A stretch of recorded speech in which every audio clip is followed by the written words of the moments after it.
नमस्कार, रुहिका शर्मा चैनल में आप सभी का स्वागत है। आज की हमारी कहानी का नाम है सुहाग की साड़ी, जिसके लेखक हैं मुंशी प्रेमचंद्र जी। तो बिना समय गवाए कहानी को शुरू करते हैं। लेकिन कहानी शुरू करने से पहले मैं आपसे रिक्वेस्ट करती हूँ, हमारे चैनल को सब्सक्राइब ज़रूर करें, क्योंकि इसमें काफ़ी मेहनत लगती है, जिससे कि एप्रिसिएशन की बहुत ज़रूरत है। चलिए कहानी शुरू करते हैं। यह कहना भूल है कि दाम्पत्य सुख के लिए स्त्री पुरुष के स्वभाव में मेल होना आवश्यक है। श्रीमती गौरा और श्रीमान कुंवर रतन सिंह में कोई बात न मिलती थी। गौरा उदार थी, रतन सिंह कौड़ी कौड़ी को दांतों से पकड़ते थे। वह हंसमुख थी, रतन सिंह चिंताशील। वह कुल मर्यादा पर जान देती थी और रतन सिंह इसे आडंबर समझते थे। उनके सामाजिक व्यवहार और विचारों में भी घोर अंतर था। यहाँ उदारता की बाजी रतन सिंह के हाथ में थी। गौरा की सहबोध से आपत्ति थी, विधवा विवाह से घृणा और अछूतों से प्रश्न के विरोध। रतन सिंह इन सभी व्यवस्थाओं के अनुमोदक थे। राजनीतिक विषयों में यह विभिन्नता और भी जटिल थी। गौरा वर्तमान स्थिति को अटल, अमर, अपरिहार्य समझती थी। इसलिए वह नरम गरम कांग्रेस, स्वराज, होम रूल सभी से विरक्त थी। कहती, ये मुट्ठी भर पढ़े लिखे आदमी क्या बना लेंगे, चने के भांड नहीं पोड़ सकते। हाँ, रतन सिंह पक्के आशावादी थे। राजनीतिक सभा की पहली पंक्तियों में बैठने वाले, कर्म क्षेत्र में सबसे पहले कदम उठाने वाले, स्वदेश प्रवर्तधारी और बहिष्कार के पूरे अनुयायी। इतनी विषमताओं पर भी उनका दाम्पत्य जीवन सुखमय था। कभी कभी उनमें मतभेद अवश्य हो जाता, पर वे समीर के वे झोंके थे जो स्थिर जल को हल्की हल्की लहरों से आभूषित कर देते हैं। वे प्रचंड झोंके नहीं, जिनमें सागर विप्लव क्षेत्र बन जाता है। थोड़ी सी सदिच्छा सारी विषमताओं और मतभेदों का प्रतिकार कर देती थी। विदेशी कपड़ों की होलियां जलाई जा रही थी। स्वयं सेवकों के जत्थे भिखारियों की भांति द्वारों पर खड़े हो कर विलायती कपड़ों की भिक्षा मांगते थे। और ऐसा कदाचित ही कोई द्वार था जहां उन्हें निराश होना पड़ता हो। खद्दर और गाढ़े के दिन फिर गए थे। नयन सुख, दयन दुख, मलमल और तनजेब तनबेद हो गए थे। रतन सिंह ने आकर गौरा से कहा, लाओ सभी विदेशी कपड़े संदूक से निकाल दूं, दे दो। गौरा, अरे इसी घड़ी कोई साइत निकली जाती है, फिर कभी दे देना। रतन, वाह, लोग द्वार पर खड़े कोलाहल मचा रहे हैं और तुम कहती हो फिर कभी दे देना। गौरा, तो यह कुंजी लो, निकाल कर दे दो, मगर यह सब है लड़कों का खेल। घल फूकने से स्वराज ना मिला है और ना ही कभी मिलेगा। रतन, मैंने कल ही तो इस विषय पर तुमसे घंटों सरपच्ची की थी। उस समय तुम मुझसे सहमत हो गई। आज तुम फिर से वही शंकाएं करने लगी। गौरा, मैं तुम्हारे अप्रसन्न हो जाने के डर से चुप हो गई थी। रतन, अच्छा, शंकाएं फिर कर लेना, इस समय जो करना है वह करो। गौरा, लेकिन मेरे कपड़े तो ना लोगे ना? सब देने पड़ेंगे। विलायत का एक सूत भी घर में रखना मेरे प्राण को भंग कर देगा। इतने में राम टहल साइस ने बाहर से पुकारा, सरकार, लोग जल्दी मचा रहे हैं। कहते हैं अभी कई मोहल्लों का चक्कर लगाना है। कोई गाड़े का टुकड़ा हो तो मुझे भी मिल जाए, मैंने भी अपने कपड़े दे दिए। केसरी महरी कपड़ों की एक गठरी लेकर बाहर जाती हुई दिखाई दी। रतन सिंह ने पूछा, क्या तुम भी अपने कपड़े देने जाती हो? केसरी ने लजाते हुए कहा, हाँ सरकार, जब देश छोड़ रहा है तो मैं कैसे पहनूं? रतन सिंह ने गौरा की ओर आदेशपूर्ण नेत्रों से देखा। अब वह विलंब न कर सकी। लज्जा से सर झुकाए संदूक खोलकर कपड़े निकालने लगी। एक संदूक खाली हो गया तो उसने दूसरा संदूक खोला। सबसे ऊपर एक सुंदर रेशमी सूट रखा हुआ था जो कुंवर साहब ने किसी अंग्रेजी कारखाने में सिलाया था। गौरा ने पूछा, क्या ये सूट भी निकाल दूं? हाँ हाँ, इसे किस दिन के लिए रखोगी? यदि मैं यह जानती कि इतनी जल्दी हवा बदलेगी तो कभी ये सूट ना बनवाने देती। सारे रुपए खून हो गए। रतन सिंह ने कुछ उत्तर ना दिया। तब गौरा ने अपना संदूक खोला और जलन के मारे स्वदेशी विदेशी सभी कपड़े निकाल निकाल कर फेंकने लगी। वह आवेश प्रवाह में आ गई। उनमें कितनी ही बहुमूल्य फैंसी जैकेट और साड़ियां थी जिन्हें किसी समय पहनकर वह फूली न समाती थी। बाज बाज साड़ियों के लिए तो वह उसे रतन सिंह से बार बार तकाजे करने पड़ते थे, पर इस समय सब की सब आंखों में खटक रही थी। रतन सिंह ने उसे भाव से ताड़ रहे थे। स्वदेशी कपड़ों का निकाला जाना उन्हें अखर रहा था, पर इस समय चुप रहने में ही कुशल समझते थे। इस पर भी दो एक बार वाद विवाद की नौबत आ गई। एक बनारसी साड़ी के लिए तो वह झगड़ बैठे। उसे गौरा के हाथों से छीन लेना चाहा, पर गौरा ने एक न मानी, निकाल ही फेंका।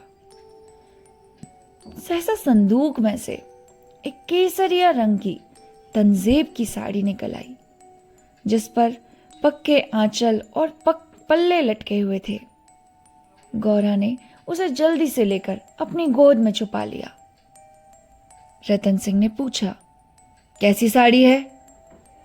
गौरा, कुछ नहीं, तंजेब की साड़ी है, पक्का आंचल है। रतन, तंजेब की है? तब तो जरूर विलायती ही होगी। उसे अलग क्यों रख लिया? क्या वह बनारसी साड़ियों से अच्छी है? गौरा, अच्छी तो नहीं है, पर मैं इसे ना दूंगी। वाह, विलायती चीज को मैं ना रखने दूंगा। लाओ इधर। नहीं, मेरी खातिर इसे रहने दो। तुमने मेरी खातिर से एक भी चीज ना रखी, मैं क्यों तुम्हारी खातिर करूं? मैं तुम्हारे पैरों पड़ती हूं, जिद ना करो। स्वदेशी साड़ियों में जो चाहे रख लो, लेकिन इस विलायती चीज को मैं ना रखने दूंगा। इसी कपड़े की बदौलत हम गुलाम बने। यह गुलामी का दाग मैं अब नहीं रख सकता। लाओ इधर। मैं इसे ना दूंगी। एक बार नहीं, 1000 बार कहती हूं, ना दूंगी, ना दूंगी, बिल्कुल भी ना दूंगी। मैं इसे लेकर छोड़ूंगा। इस गुलामी के पटके को, इस दासत्व के बंधन को किसी तरह ना रखूंगा। गौरा नाहक जिद करती हो। रतन, आखिर तुमने इसे इतना प्रेम क्यों है? तुम तो बाल की खाल निकालने लगते हो। अरे, इतने कपड़े थोड़े हैं क्या? एक साड़ी रख ली तो क्या हो गया? रतन, तुमने अभी तक इन होलियों का आशय ही नहीं समझा। हाँ, खूब समझती हूं, सब ढोंग है। 4 दिन में जोश ठंडा पड़ जाएगा। रतन, तुम केवल इतना बतला दो, यह साड़ी तुम्हें इतनी प्यारी क्यों है, तो शायद मैं मान जाऊं। ये मेरे सुहाग की साड़ी है। रतन, जरा देर सोच कर। तब तो मैं इसे कभी भी ना रखूंगा। मैं विदेशी वस्त्र को यह शुभ स्थान नहीं दे सकता। इस पवित्र संस्कार का यह अपवित्र स्मृति चिन्ह घर में नहीं रख सकता। मैं इसे सबसे पहले होली की भेंट करूंगा। लोग इतने हदबुद्धि हो गए थे कि ऐसे शुभ कार्यों में भी विदेशी वस्तुओं का व्यवहार करने में संकोच न करते थे। मैं इसे अवश्य होली दे दूंगा। गौरा, कैसा सगुन मुंह से निकालते हो, शर्म नहीं आती? रतन, ऐसी सुहाग की साड़ी का घर में रहना ही अपशगुन, अमंगल, अनिष्ट और अनर्थ है। गौरा, यूं चाहे जबरदस्ती छीन ले जाओ, पर खुशी से ना दूंगी। रतन, तो फिर मैं जबरदस्ती ही करूंगा, मजबूरी है। यह कहकर वह लपके कि गौरा के हाथों से छाड़ी छीन लो। गौरा ने उसे मजबूती से पकड़ लिया और रतन की ओर कातर नेत्रों से देखकर कहा, तुम्हें मेरे सर की कसम। केसर महरी बोली, बहू जी की इच्छा है तो रहने दीजिए महाराज। रतन सिंह के बड़े हुए हाथ रुक गए, मुख मलिन हो गया।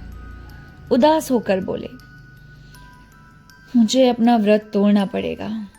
प्रतिज्ञा पत्र पर झूठे हस्ताक्षर करने पड़ेंगे। खैर, यही सही। शाम हो गई थी। द्वार पर स्वयं सेवकगण शोर मचा रहे थे। कुंवर साहब जल्दी आइए, श्रीमती जी से भी कह दीजिए हमारी प्रार्थना स्वीकार करे।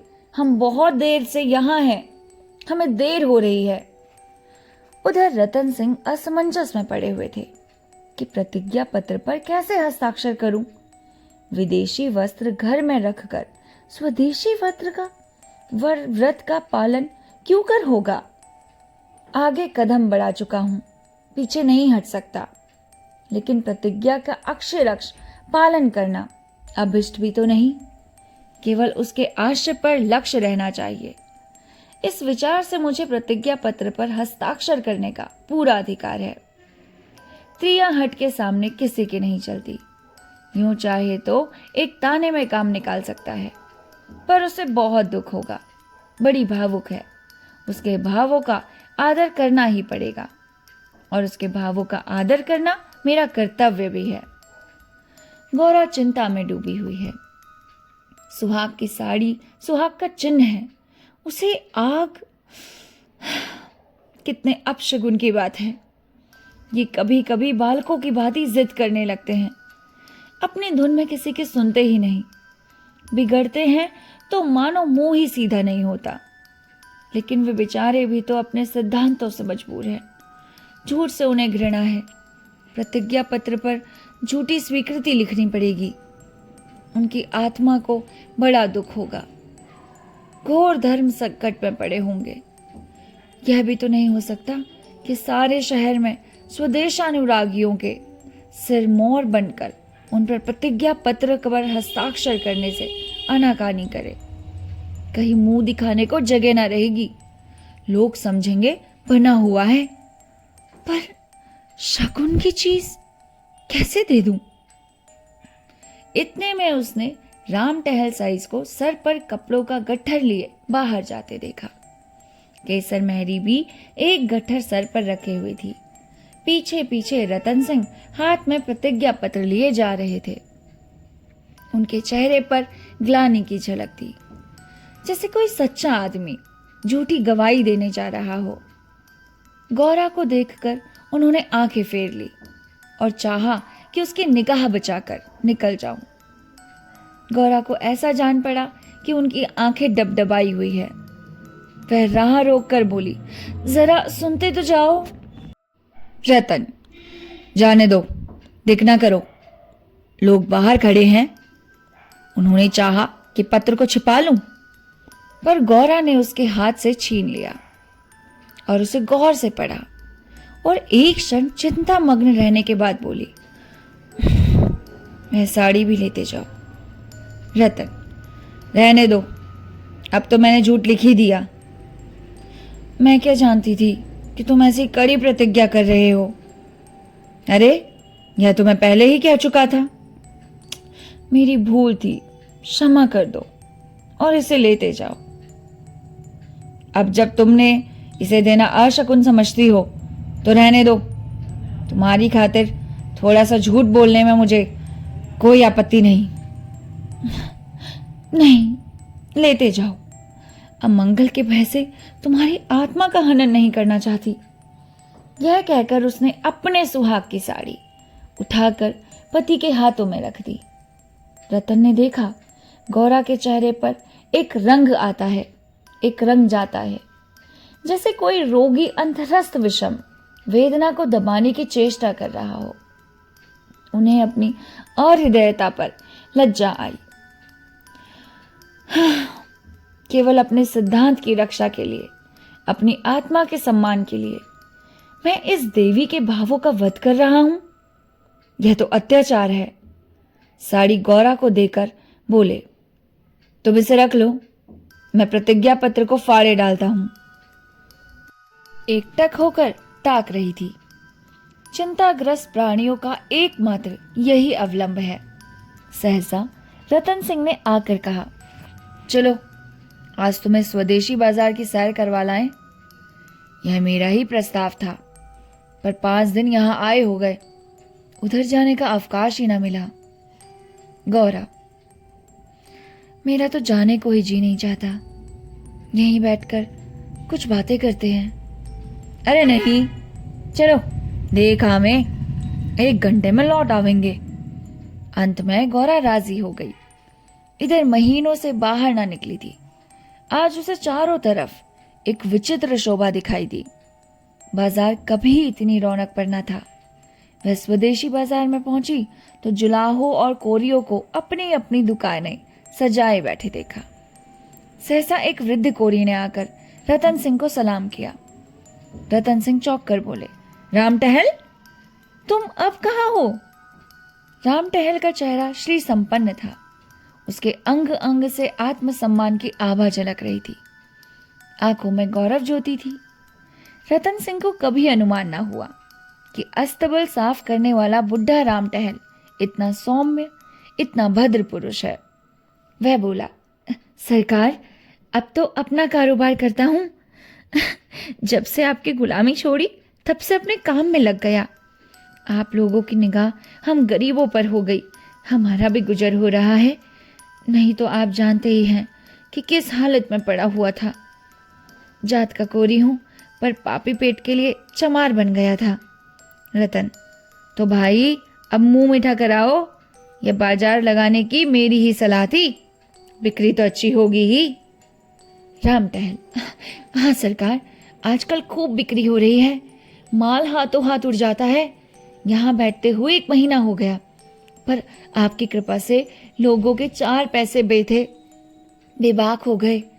भगवान की दया से रूखा सूखा भोजन भी दोनों समय मिल जाता है, और क्या चाहिए। मालकिन की सुहाग की साड़ी का होली में आना कहिए और बाजार का चमकना कहिए। लोगों ने कहा, जब इतने बड़े आदमी होकर ऐसे शकुन की चीज की परवाह नहीं करते, तो फिर हम विदेशी कपड़े क्यों रखे। जिस दिन होली जली उसके 2-3 दिन पहले ही सरकार इलाके पर चले गए थे।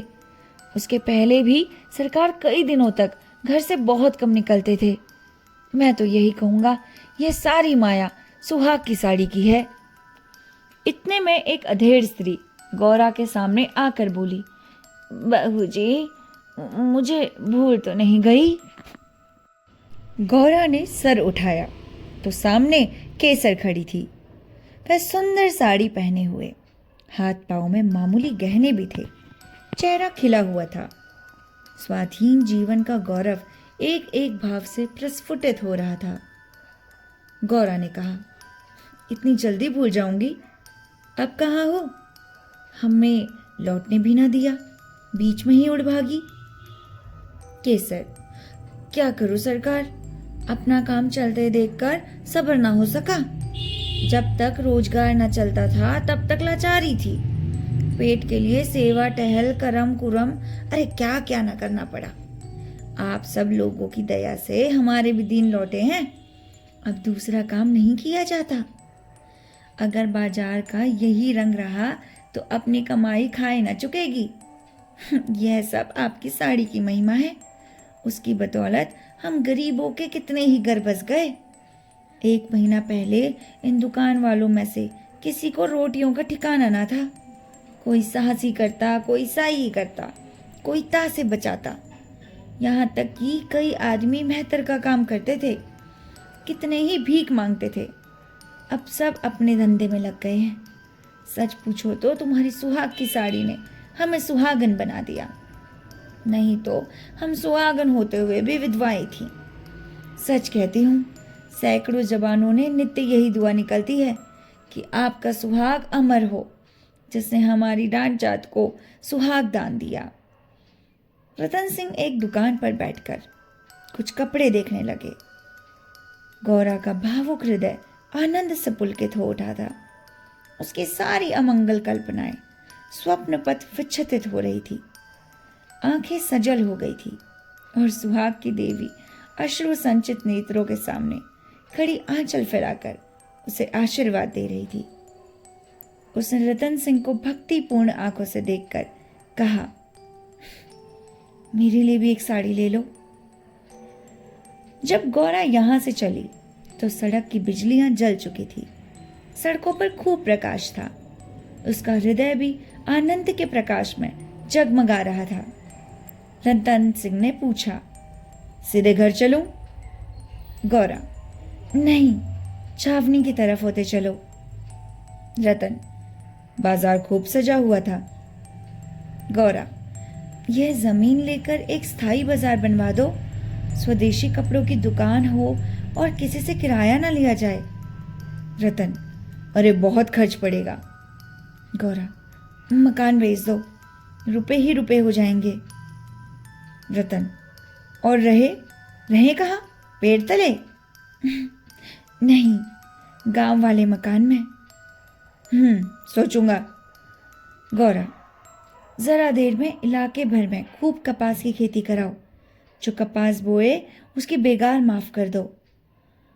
हाँ, तदबीर अच्छी है, दूनी उपज हो जाएगी। गौरा, लकड़ी बिना दाम के दे दोगे तो कैसा हो? जो चाहे चरखे बनवाने के लिए काट ले जाए। अरे लूट मच जाएगी, ऐसी बेईमानी कोई ना करेगा। जब उसने गाड़ी से उतरकर घर में कदम रखा तो चित्त शुभ कल्पनाओं से प्रफुल्लित हो उठा, मानो कोई बछड़ा खूंटे से छूटकर किलौ लेकर रहा था। और कहानी यहीं पर ही खत्म हो गई। आपको ये कहानी कैसी लगी? आप हमें कमेंट करके ज़रूर बताइए। आप अपने मित्रों के साथ भी कहानी को ज़रूर शेयर करिए, जो कि आपकी और हमारी तरह कहानी सुनने में बहुत ज़्यादा दिलचस्पी रखते हैं। मिलते हैं आपसे नेक्स्ट कहानी के साथ। तब तक के लिए